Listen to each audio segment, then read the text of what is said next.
Robert Fuller, trying to close it out right here in this next minute or two. And Lawler is just about in as bad a shape as we've seen him, but he's fighting back. He's still game. Look out. Fuller tried to pick him up, fell over back with the referee counts. 1, 2, 3. Now let's see. Wait a minute. Who was down? No. The winner is Jerry Lawler. Both men were on their backs and shoulders, but the referee is ruling that Robert Fuller had both shoulders down, that Lawler is the winner. A very unpopular decision with the crowd, and Robert Fuller pours it on Jerry Lawler. That's the ruling by the referee. It was a very close one. They have ruled that both men were close to having their shoulders pinned, but that Lawler was the only one who really had one shoulder up, that Fuller was the one who had both shoulders on the mat, and therefore he is the loser. The winner and still champion is Jerry Lawler.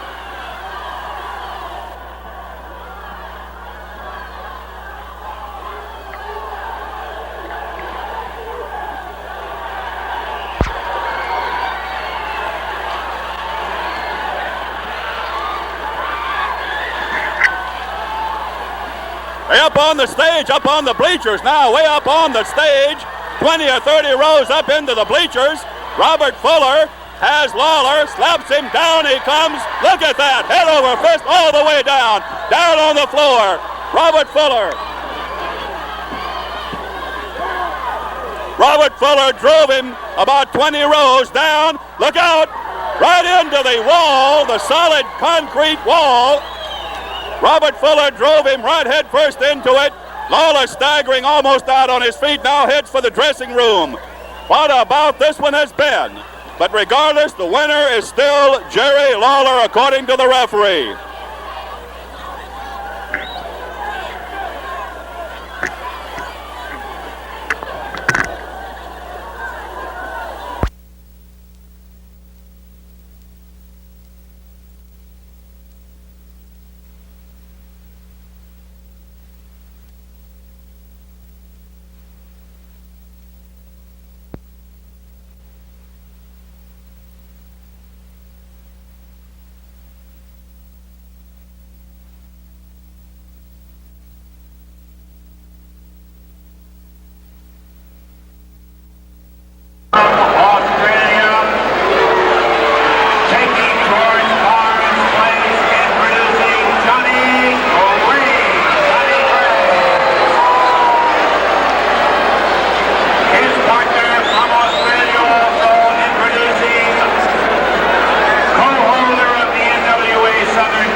South Coliseum, where we are 5 minutes into a unbelievable match, a Mississippi chain match with Buddy the father and Robert the son going against Johnny Gray and Bill Dundee.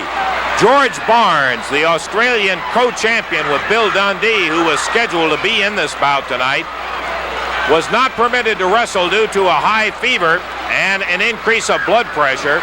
John Gray from Australia taking his place, and it has been absolutely one wild melee since it began. We're about 6 minutes underway. Johnny Gray in the yellow trunks. Buddy Fuller over in the corner, chained to Bill Dundee. And I believe that the bell has sounded.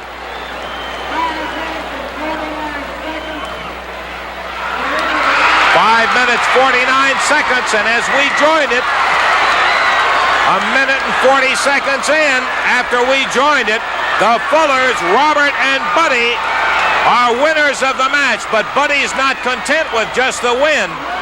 He's trying to pour back some of the punishment that Bill Dundee had given to him in 2 previous matches. There goes John Gray out of the ring.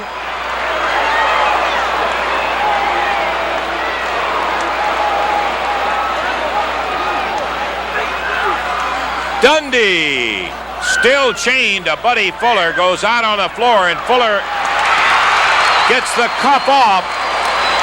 And Robert and Buddy, with their hands raised, signifying a great victory over Bill Dundee and John Gray. Here comes Dundee. He hadn't had all he wanted, and Buddy gives him a little more. Johnny Gray into the turnbuckles and out on the floor. The winners, Buddy and Robert Fuller in a Mississippi chain match. Dundee sprawled out on the floor. Johnny Gray gets back to his feet, but very unsteady. He grabs the ring post and holds on before this capacity crowd of 11,300 in the Coliseum tonight.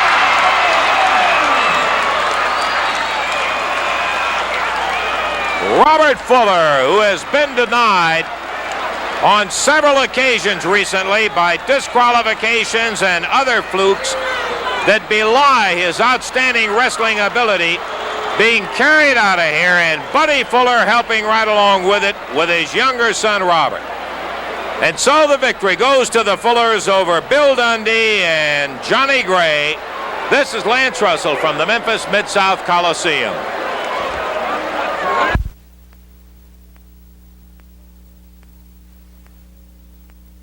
For a near-capacity crowd at the Fairgrounds Arena in Nashville, Tennessee. What we've got coming up, an NWA Southern Heavyweight Championship match. The popular young star from Atlanta, Georgia, Bob Armstrong, the current NWA Heavyweight King, putting his title on the line against former champ, the Mongolian Stomper, the 270-pound